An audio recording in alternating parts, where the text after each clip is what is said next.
Hi, I'm Rob and welcome to our bite-sized session on drug consumption rooms.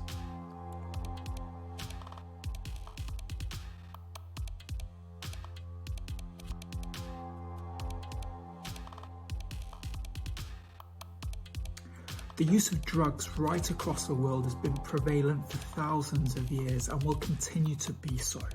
People use drugs. People enjoy using drugs.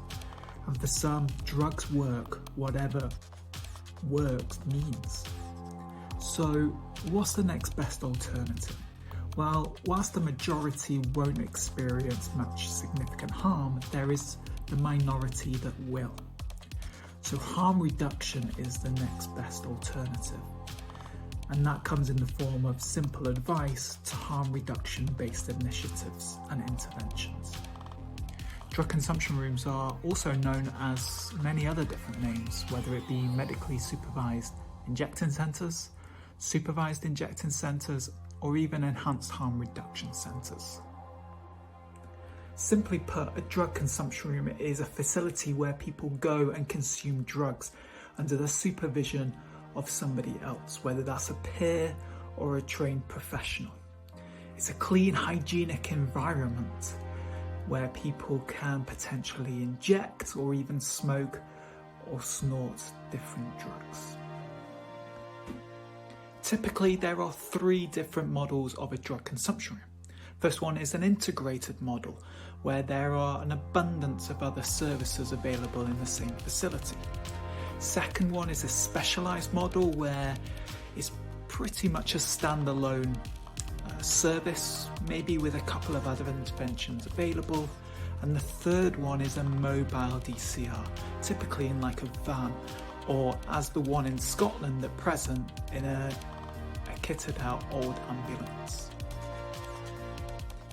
The first DCR got set up in Switzerland in 1986 as a response to growing issues around HIV transmission among people who use drugs. Now, there are over 110 different drug consumption rooms throughout the world, most of them in Europe, but also in Canada and Australia.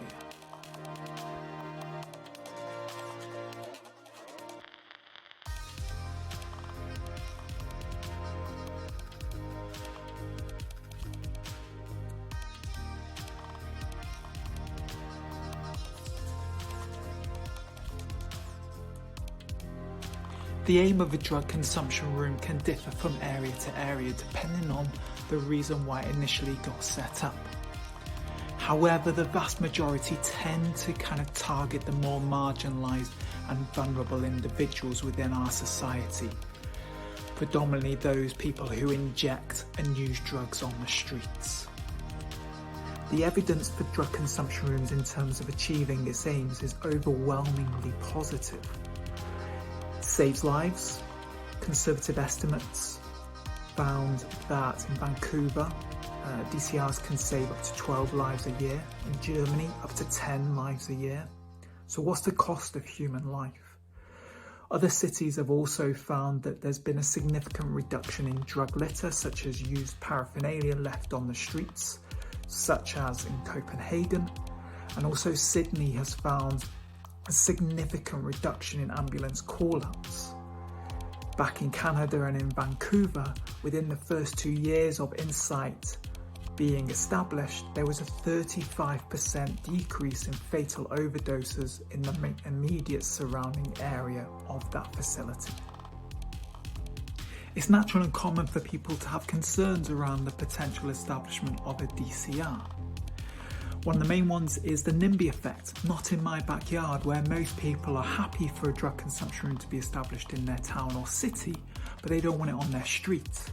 A DCR will only be established where there's already a significant issue around public drug taking.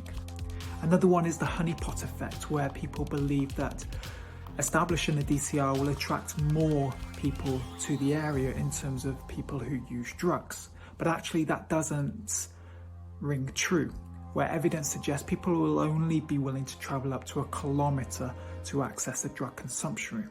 Also, there's no evidence to suggest that it increases crime, increases drug taking, or even drug dealing.